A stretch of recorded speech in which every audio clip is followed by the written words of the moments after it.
Hello wives, அனைவருக்கும் வணக்கம். கன்னிராசினரின் தொழில் மற்றும் செல்வ நிலை எப்படி இருக்கும்? ஒவ்வொரு ராசியினரும் அவர்களின் ராசி அதிபதியை பொறுத்து தனித்துவமான குணத்துடன் இருப்பர். அந்த வகையில் கன்னிராசினர் எப்படிப்பட்ட வாழ்க்கை, எந்த வகையான தொழில் செய்வார்கள் மற்றும் அவர்களின் செல்வ நிலை எப்படி அமையும் என்பதை பார்க்கலாம். கன்னிராசிக்காரர்களின் உடல் அமைப்பு. கைகளில் உள்ள விரல்கள் குட்டையாக இருக்கும். கையில் உள்ள ரேகைகளும் மற்றவர்களை விட அதிகமாக இருக்கும். இவர்களுடைய முதுகில், கழுத்தில், தோள்பட்டையில் மச்சம் இருக்கும். இவர்கள் சதா சர்வகாலமும் உழைத்துக் கொண்டிருப்பார்கள். சவால்களையும் போராட்டங்களையும் ரசித்து எதிர்கொள்ளும் மனப்பாங்கு கொண்ட அவர்கள் சொன்ன சொல்லை காப்பாற்றுவதால் தொழிலில் இவர்கள் விருத்தி அடைவார்கள். தெளிவான முடிவை எடுக்க வல்லவர்கள். கன்னிராசிக்காரர்கள் எந்த துறையிலும் வெற்றி பெறுவார்கள். இதனை அவர்களுடைய ஜாதகத்தை பார்த்து அறிந்து கொள்ளலாம். இந்த ராசியில் உள்ளவர்கள் ஆசிரியராகவும் செய்தியாளராகவும் நன்றாக பணி செய்வார்கள். பணத்தின் அருமையும் முக்கியத்துவத்தையும் புரிந்தவர்கள். சிக்கனமாக இருக்க ஆசைப்படுவார்கள். எந்த ஒரு வேலையையும் குறிப்பிட்ட நேரத்தில் முடிக்கும் ஆற்றல் பெற்றவர்கள். தொழில், கல்வி, படிப்பு விஷயங்களில் ஆர்வம் கொண்டவர்கள். அதனால் படிப்பில் முன்னேற்றத்தையும் பெறுவார். கஷ்டப்பட்டு கடின உழைப்பில் வெற்றி பெறுவார். புகைப்படத்துறை, வீடியோ, சங்கீதம் தெரிந்து கொள்வதில் ஆர்வமுடையவராக இருந்தால் வெற்றி நிச்சயம். அதேபோல கன்னிராசியின் அதிபதி புதன் பகவான் ஆவார். கன்னிராசியில் உத்திர நட்சத்திரத்தின் 2, 3, 4 பாதம், ஹஸ்தம் நட்சத்திரத்தின் அனைத்து பாதங்களும் மற்றும் சித்திரை நட்சத்திரத்தின் 1, 2 பாதங்களும் இதில் அடங்கியுள்ளன. புதன் பகவான் உச்சம் பெறும் ராசி கன்னிராசியாகும். புதன் மட்டும்தான் தன்னுடைய ராசிகளில் ஒன்றான கன்னியிலேயே உச்சமடைகின்றன. கன்னிராசிக்காரர்கள் மற்றவர்கள் பேசினால் பேசுவார்கள். இவர்கள் தன்னைத்தானே அறிமுகப்படுத்தி கொண்டு மற்றவர்களை ஆழம் பார்ப்பதில் வல்லவர்கள். இவருடைய திறமை மற்றும் தகுதியை பிறர் அங்கீகரிக்க தவறினால் இவர்களுக்கு இவர்களே மகுடம் சுட்டிக் கொள்வார்கள். இவர்களை சுற்றி நடக்கும் வெளிச்சத்துக்கு வராத அவலங்களை தட்டி கேட்பார்கள். பிறரிடம் வேலை செய்தாலும் பெரும்பாலும் சொந்த தொழில் செய்யவே விரும்புவார். பணம் குறைவாக கிடைத்தாலும் மனதுக்கு பிடித்த வேலையை செய்யவே விரும்புவார்கள். நீண்ட நாட்களுக்கு இவர்களால் ஒரு தொழிலாளியாக இருக்கவே பிடிக்காது. கன்னிராசியில் பிறந்தவர்களுக்கு ஆண்களாக இருந்தாலும் பெண்களிடம் காணப்படும் அச்சம், கூச்ச சுபாவம் யாவும் இருக்கும். கன்னிராசிக்காரர்கள் எதிலும் அவசரப்படாமல் நிதானமாக செய்யக்கூடியவர்கள். இவர்கள் மகிழ்ச்சியாக இருப்பதையே விரும்புவார்கள். யாரையும் புண்படுத்தும்படி பேச மாட்டார்கள். சூழ்நிலைக்கு ஏற்றவாறு தங்களை மாற்றிக்கொள்ளக்கூடியவர்கள்.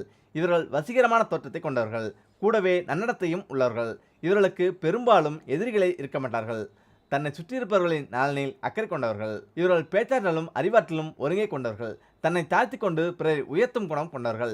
இவர்கள் சுகமாக இருப்பதையே விரும்புவார்கள். எவ்வளவு கஷ்டங்கள் வந்தாலும் அதை பற்றி கவலையப்பட மாட்டார்கள். குடும்பத்தில் உள்ளவர்களை கலந்தாலோசித்தே எல்லாவற்றையும் முடிவு செய்வார்கள். இவர்கள் உடல் உழைப்பை அதிகம் விரும்ப மாட்டார்கள். இவர்களை அவமானப்படுத்தினால் தாங்கிக் கொள்ள மாட்டார்கள். இவர்களுக்கு பண வரவில் குறைவு இருக்காது. இவர்களுக்கு சோம்பலாக இருப்பது பிடிக்காது. கடன் வாங்குவதை விரும்ப மாட்டார்கள். சிக்கனமாக செலவு செய்வர். கிடைக்காத பொருளுக்கு ஆசைப்பட மாட்டார்கள். இருப்பதை கொண்டு திருப்தி அடையக்கூடியவர்கள். இவர்களுக்கு வீண் செலவு பிடிக்கவே பிடிக்காது. இவர்கள் எல்லாவற்றையும் கற்றுக்கொள்ள விரும்புவார்கள். உங்கள் ராசிக்கு யமதர்மராஜா கூறியுள்ள மரண ரகசியங்கள் இதுதான். நாம் நிரந்தரமாக வாழப்போவது இல்லை என்பதையும், என்றாவது ஒரு நாள் மரணத்தை தழுவுவோம் என்பதையும் நாம் அனைவரும் அறிவோம். காலகடிகாரத்தில் மரணம் பணக்காரனாக இருந்தாலும் சரி, ஏழையாக இருந்தாலும் சரி, அனைவரும் சமமே. மரணம் பற்றிய பேச்சு வரும்போதெல்லாம் அதனை பற்றிய உரையாடலில் சுவாரஸ்யம் அதிகரிக்கும். அதற்கு காரணம் அனைவருக்கும் அதனை பற்றி தெரிந்து கொள்ள வேண்டும் என்ற ஆசையே. மரணத்தின் பின்னால் மறைந்திருக்கும் ஆழமான ரகசியங்களை பற்றி நாங்கள் கூறப்போகிறோம். இதனை உயர்த்தி காட்டியது வேறு யாருமல்ல, மரணத்தின் கடவுளான யமதர்மராஜனே. பழங்கால சமயத்திரு நூல்களின்படி மரணம் மற்றும் ஆத்மா பற்றிய ரகசியங்களை நாச்சிகேட்டா என்ற குழந்தையும் யமதர்மராஜனும் கலந்துரை ஆடினார்கள். நாச்சிகேட்டாவிடம் யமதர்மராஜா கூறிய மரணத்தை பற்றிய சில ரகசியங்களை பற்றி தெரிந்து கொள்ளலாம். நாச்சிகேட்டாவின் 3 வரங்கள். யமதர்மராஜனை சந்திக்க நாச்சிகேட்டா சென்றபோது அவரிடம் 3 வரங்களை அவன் கேட்டான். அவன் கேட்ட முதல் வரம் தன் தந்தையின் அன்பை பெறுவது, 2வது வரம் அக்னி வித்யா பற்றி தெரிந்து கொள்வது, 3வது வரம் மரணம் மற்றும் ஆத்மாவின் அறிவு பற்றி தெரிந்து கொள்வது. அவனுடைய கடைசி வரத்தை நிறைவேற்ற யமதர்மராஜன் விரும்பவில்லை. ஆனால் அந்த குழந்தையோ பிடிவாதமாக இருந்தது. அதனால் மரணத்தை பற்றிய ரகசியங்களையும் மரணத்திற்கு பிறகு என்ன நடக்கும் என்பதையும் அவனிடம் தெரிவிக்க யமதர்மராஜன் சம்மதித்தார். சரி, யமதர்மராஜா கூறியுள்ள மரண ரகசியங்கள் என்ன?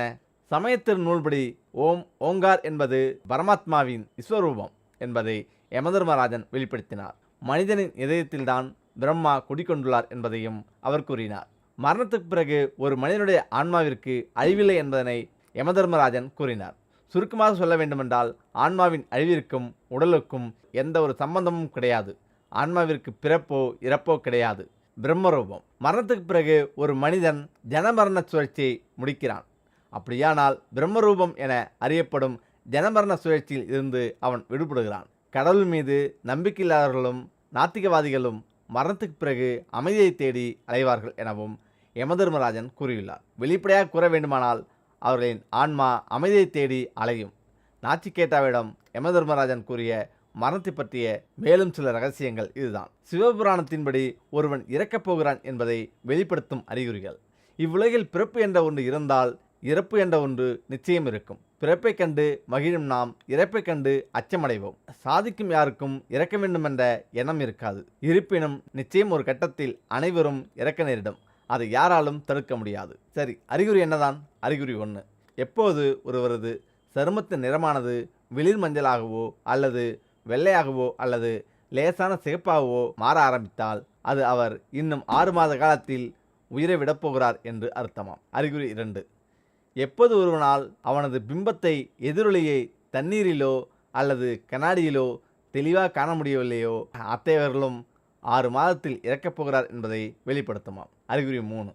எப்பொழுது ஒருவனுக்கு பார்க்கும் அனைத்தும் கருப்பாக தெரிய ஆரம்பிக்கிறதோ அவர்களும் இறப்பை சந்திக்கப் போகிறார் என்று அர்த்தமாம். அறிகுறி 4. ஒருவரது இடது கை மட்டும் ஒரு வாரத்துக்கு மேல் துடிக்கவோ அல்லது நடுங்க ஆரம்பிக்கிறதோ அவர்கள் 1 மாதத்துக்கு மேல் உயிருடன் இருக்கப் போவதில்லை என்று அர்த்தமாம். 2 கைகளும் நடுங்கினால் அதற்கு மதுபோதையோ அல்லது நரம்பு தளர்ச்சியோ இருக்கலாம். அறிகுறி 5. ஒருவரின் உணர்ச்சி மிக்க உறுப்புகள் இறுக்கமடைந்து கல் போன்று மாறுகிறதோ அவர்களும் இன்னும் கொஞ்சம் மாதத்தில் இறக்கப் போகிறார் என்று அர்த்தமாம். அறிகுறி 6. நிலா, சூரியன் அல்லது நெருப்பின் ஒளியை சரியாக காண முடியவில்லையோ அத்தகையவர்களும் விரைவில் மரணத்தை சந்திக்கப் போகிறார் என்று அர்த்தம். அறிகுறி 7.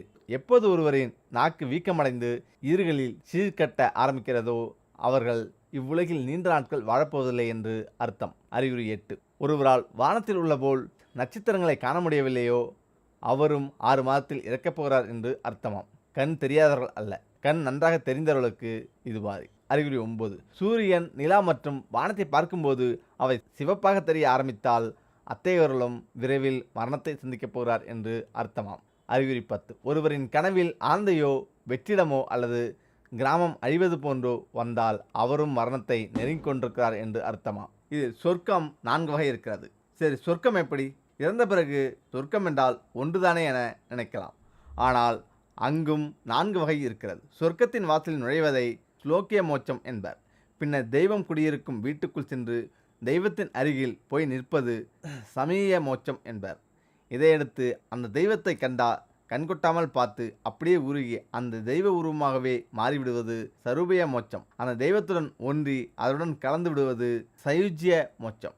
இவற்றையெல்லாம் பார்க்க வேண்டுமானால் இங்கே கொஞ்சமாவது புண்ணியம் செய்ய வேண்டும். நல்லதை மட்டுமே மனதில் நினைக்க வேண்டும். சரி, மனிதன் இறந்து 36 மணி நேரத்தில் நடப்பது என்ன? மனிதன் இறந்து 36 மணி நேரத்தில் ஈருக்கள் முட்டையிடுகின்றன. உடலில் 60 மணி நேரத்தில் லாவாக்கள் தோன்றுகின்றன, அதாவது புழுக்கள் தோன்றுகின்றன. 3 நாட்களில் நகங்கள் கழன்றுவிடும். 4 நாட்களில் ஈறுகள் தொலைகின்றன. 5 நாட்களில் திரவமாய் உருகுகிறது மூளை. 6 நாட்களில் வாயுக்களால் வெடிக்கிறது வயிறு. 2 மாதங்களில் உடல் உருகி திரவமாகிறது.